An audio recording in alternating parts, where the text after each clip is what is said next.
नमस्कार। आप सुन रहे हैं कहानी गोल्ड। आइए दोस्तों सुनते हैं लेखिका सिनीवाली जी की लिखी कहानी अतिथि। 2 कमरे का उसका किराए का घर आज उसे कुछ अधिक ही बड़ा लग रहा था। दोनों कमरों की खिड़कियां कपकपाने वाली ठंड और कुहासे के कारण आज दिन भर नहीं खुली थीं। उसे पता था, फिर भी उसने इत्मीनान करने के लिए खिड़कियों को खींच खींच कर देखा। पिछले दरवाजे का ताला और फिर आगे गेट का ताला भी खींच कर देखा। क्या पता कोई चोर उसकी आंख लगते ही नहीं नहीं नहीं, क्या चोर को सब पता होता है किसका घर खाली है और किसके घर में मर्द नहीं है। कहीं हमारे घर के बारे में भी उसे पता हो कि मैं 2 बेटियों के साथ अकेली हूं तो। इतना सोचते ही उसकी तेजी से धड़कती हुई धड़कनें और तेज हो गईं। नहीं, अकेले नहीं रहना चाहिए था उसे। दीपू को बुला लेना चाहिए था। ये बोलकर भी गए थे कि मन हो तो उसे बुला लेना। दीपू यहाँ लॉन्ज में रहकर पढ़ाई करता है, कहने पर आ जाएगा। उसी ने मना कर दिया था कि बराबर काम से बाहर जाएंगे तो रोज रोज कितना बुलाऊंगी। गलती की बुला लेना चाहिए था। मोबाइल में उसका नंबर था, निकाल कर देखा। दीपू, बुला लूं? अभी नहीं। नहीं, ठीक है, अब सोना ही है। नहीं, बुला ही लेती हूँ। घंटी बजी और दीपू ने उठाया, पर कहा कि आज ही दोपहर में बाहर गया है, कल लौटेगा। अगर पहले बता देती तो मैं रुक जाता। ओह, मुझे पहले ही कह देना चाहिए था। अब क्या करूं? किसी तरह सो जाती हूँ, रात बीत ही जाएगी। मोबाइल और चाबी का गुच्छा हाथ में दबाए वह सोने जा ही रही थी कि लगा किसी ने बाहर का दरवाजा खटखटाया। पहले तो वह चौंकी, एकाएक उसकी धड़कनें तेज हो गईं। फिर अपने आप को समझाने की कोशिश की कि उसे भ्रम हुआ है। इतनी ठंड में इस समय कौन आएगा? अगर किसी को आना होता तो फोन करके बता ही देता। ऐसे ही भ्रम हुआ होगा। वह अनसुना किए बिछावन पर बैठ ही रही थी कि फिर आवाज आई। जिसका डर था वही हुआ। कोई चोर बदमाश। खट खट खट। नहीं जाऊंगी, पर हो सकता है कोई रिश्तेदार हो या जान पहचान का। जाऊं नहीं जाऊं। आवाज लगातार तेज होती चली गई। खट खट खट। न चाहते हुए भी वह दरवाजे के पास आई। थोड़ा रुककर कुछ हिम्मत करते हुए बोली, कौन? बेटी बेटी मैं। आवाज से लगा किसी बूढ़े व्यक्ति की आवाज है। फिर उसने दरवाजा खोलकर मुंह बाहर किया। इमरजेंसी लाइट में देखा 60-65 साल का कोई आदमी चादर लपेटे एक बैग टांगे खड़ा है। जी कहिए। बेटी, बाबूजी हैं। उसे थोड़ा आश्चर्य हुआ कि ससुर जी को मरे तो साल भर होने को आए और ये आज उन्हें क्यों खोज रहे हैं। क्या पता कौन है, जो भी हो मैं कह देती हूँ। वो तो साल भर हुए गुजर गए। इतना बोलकर वह चुप हो गई। ओह, मैं नहीं जानता था, आश्चर्यचकित होकर कहा। पति का नाम उसे लेते नहीं बन रहा था। थोड़ा संकोच करते हुए बोली, वह तो कहीं बाहर गए हैं, आधी रात तक आएंगे। आप कल उनसे मिल लीजिएगा। कहकर दरवाजा बंद कर ही रही थी कि किवाड़ के बीच से उसकी आवाज उस तक फिर चली आई। बेटी। फिर बेटी, सब कुछ तो मैंने बता ही दिया। अब क्या कहना चाहते हैं? बंद दरवाजे को थोड़ा खोलकर लाइट को उनकी ओर किया। बेटी, तुम्हारे ससुर जी मुझे पहचानते थे। मेरा उनका ननिहाल से संबंध है। मैं उनके चचेरे मामू का बेटा हूँ। अच्छा, तो रिश्ता भी जोड़ लिया इन्होंने। पंकज को देखे तो कई बरस बीत गए। अब तो वह भी मुझे नहीं पहचान पाएगा। वह चुप खड़ी सुनती रही। आज मैं यहाँ बस से गुजर रहा था। रात भर का रास्ता था। रास्ते में ही बस खराब हो गई। रात भर इस ठंड में बस में रहना संभव नहीं जान पड़ा। आसपास कोई धर्मशाला होटल भी नहीं था। फिर मेरे बेटे ने फोन पर कहा कि पंकज आजकल यहीं रहता है। सो मैं पता करते करते चला आया। अपनी तरफ से पूरी स्थिति स्पष्ट कर दी उन्होंने। उनकी स्थिति और आवाज सुनकर वह कुछ पल के लिए उन पर भरोसा कर बैठी। पर भरोसा करते ही दिमाग तुरंत सचेत हो गया। नहीं, इस तरह के लोग तरह तरह का रूप धर कर आते हैं। कह तो दिया था मैं अकेली, फिर भी। हे भगवान, कहीं। बेटी। उसने एक बार ठंडी अंधेरी रात को देखा और बर्फ की तरह ठंडी होती उनकी आवाज सुनी। फिर पता नहीं क्या सोचा कि आइए। 2 कोठरी के छोटे से घर में उन्हें जगह दे दी। अतिथि देवता होता है, यह सोचकर उसका मन जरा हल्का हो ही रहा था कि दूसरे ही पल मन पर इस बात ने कब्जा कर लिया कि वह घर में अकेली है। इस कपकपाती ठंड में यह सोचकर गर्माहट महसूस होती है कि एक शाम खाना बनाने से छुट्टी मिली। पर यह गर्माहट झुंझलाहट में तब बदल जाती है जब नहीं चाहते हुए भी किसी के लिए खाना बनाना पड़ता है। पति से फोन करके पूछा भी था कि आप इन्हें जानते हैं। दिमाग पर जोर देने के बाद भी जवाब उलझन में लिपटा हुआ ही था। ठीक से याद नहीं आ रहा। हाँ, बाबूजी होते तो पहचानते।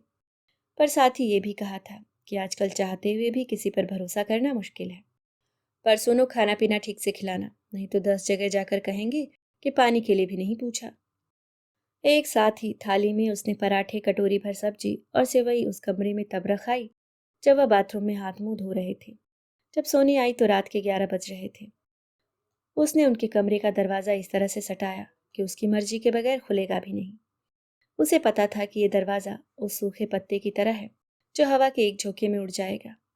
हालांकि वह इधर से दरवाज़ा बंद कर देना चाहती थी, पर बाथरूम अंदर होने के कारण वह चाह कर भी बंद नहीं कर सकती थी। कहीं रात बिरात उन्हें ज़रूरत हुई तो। अपने कमरे में पहुंचकर लगा जैसे वह सुरक्षित स्थान पर पहुंच गई हो। थोड़ी देर राहत की सांस ली, फिर रोज की तरह लाइट बंद करने लगी। रोशनी में उसे नींद नहीं आती। कुछ देर से जो डर शांत था बल्ब की तरह भग से जल उठा। आज वह दोनों बेटियों के साथ अकेली है और विपता भी घर में ही मुंह बाए खड़ी है। कभी भी, हाँ कभी भी। उसकी धड़कनें फिर तेज होने लगी। धक धक। मुड़कर उसने अपनी दोनों बेटियों को देखा। बड़ी बेटी जो 11-12 साल की है, आज कुछ अधिक ही बड़ी दिखने लगी। नींद में उसने अपने ऊपर से रजाई फेंकी थी। यह रोज उसे उसकी शरारत लगती थी। आज पता नहीं क्यों यह उसे अच्छा नहीं लगा। उसने उसे झट रजाई से ढक दिया। अब ठीक लग रही है। 8-9 साल से बड़ी नहीं लग रही, अब ठीक है। ये छोटी रिया अभी बस 6 साल की है। वह उसके माथे को सहलाने लगी। अभी तो बहुत छोटी है, पर है तो लड़की ही। क्या पता ये बातें उसे और डरा देती। नहीं नहीं, ऐसा नहीं होगा। सोई रिया को वह छाती से चिपका लेती, जैसे कोई उसे उससे छीन रहा हो। फिर दोनों को सहलाने लगती। धीरे धीरे मन थोड़ा शांत हुआ। अपनी सोच पर गुस्सा भी आया कि बेकार ही इन बातों से डर रही हूँ। इससे अच्छा तो थोड़ी देर टीवी देख लेती। मन भी बदल जाएगा और समय भी कट जाएगा। घड़ी की ओर देखा। रात के 11:30 बज रहे थे। उसके सीरियल का समय तो कब का खत्म हो गया, पर उसे कुछ भी देखना है जो दे रहा होगा वही देख लेगी। समाचार, हाँ समाचार ही देखे कि देश दुनिया में क्या हो रहा है। हालांकि वह रोज समाचार नहीं देखती, पर कभी कभार तो देख ही लेती है। आज तक चैनल पर दे रहा है कि प्रधानमंत्री विदेश गए हैं। वह देश में रहें या विदेश, उसे क्या फर्क पड़ता है। शेयर बाजार फिर से मुंह के बल गिरा। उसे क्या मतलब, वह ये सब नहीं समझती। दूसरे चैनल पर क्या दे रहा है देखूं। उस समाचार पर जाकर रिमोट रुका जो उसे नहीं देखना था। दिन दहाड़े घर में घुसकर बलात्कार के बाद हत्या। सुनते ही वह उठ खड़ी हो गई। उसका कलेजा इंजन की तरह चलने लगा।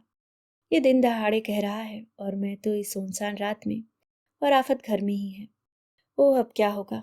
कुछ भी हो सकता है, किसी भी समय। क्या करूं, इन दोनों को जगा दूं, दोनों की आवाज़ सुनकर शायद।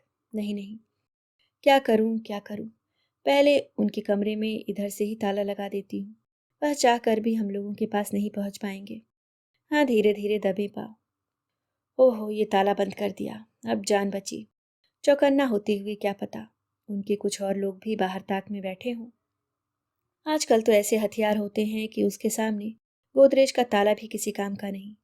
मास्टर चाबी से सब खोल लेते हैं या मशीन से काट लेते हैं। ओह, ताला लगाने का कोई फायदा नहीं। हे भगवान, घर लूट लें पर मेरी दोनों बेटियां नहीं। नहीं, मैं अकेली क्या कर पाऊंगी। लेकिन अगर उसने मेरी बेटी को छुआ भी तो मैं सबको जान से मार दूंगी। पर कैसे। मेरे पास तो हथियार, छुरा, पिस्तौल कुछ भी तो नहीं है। होता भी तो चलाना नहीं आता है। अच्छा, कोई बात नहीं, रसोई में चाकू है, उसी से मैं उसको। हाँ, मिर्ची वाला पाउडर भी है, उसी को आंख में झोंक दूंगी। यहाँ चाकू रख देती हूँ और यहाँ मिर्ची वाला पाउडर रख देती हूँ। निकालने में देर नहीं लगेगी। कोई आहट सुनते ही मैं। सोते हुए दोनों बेटियों को देखकर अब ये चैन से सो सकती हैं। मैं जगी रहूंगी रात भर। और अगर कहीं वह लोग मुझे ही आईने में खुद को देखने लगी। उम्र में अभी वह 35 साल की है, देखकर 40 साल की लगती है। अभी तक उसे अपने आप से शिकायत थी कि वह उम्र में बड़ी क्यों लगती है। लेकिन अगर वह 45 की भी दिखती तो उसे अब शिकायत नहीं होगी। फिर आईने में अपने को देखने लगी। 45 की हो या 50 की, है तो औरत ही, किसी भी उम्र में।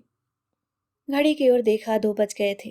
कई बार पति से भी बात की थी, कहा था कि डरो मत, काम खत्म हो गया है, मैं सुबह 5 बजे ही पहुंच जाऊंगा। 3 घंटे और। यहाँ तो एक एक मिनट काटना मुश्किल है, 3 घंटे तो बहुत होते हैं।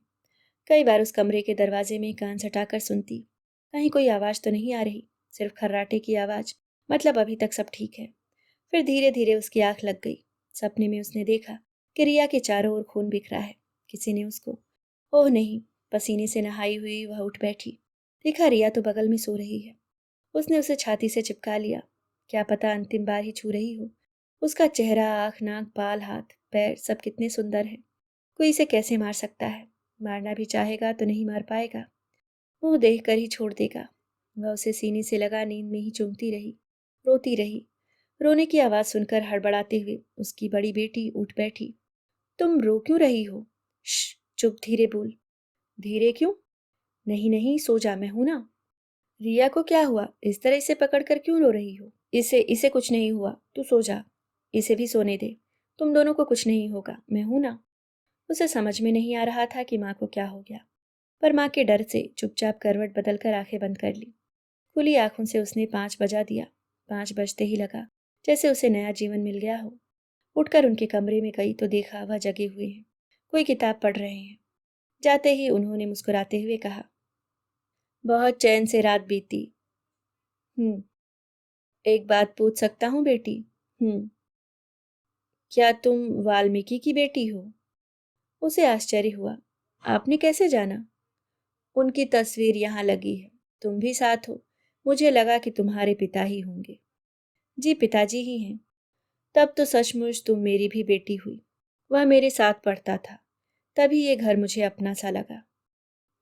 वह बस उनका चेहरा देखती रही। अभी आप सुन रहे थे सिनी वाली जी की लिखी कहानी अतिथि।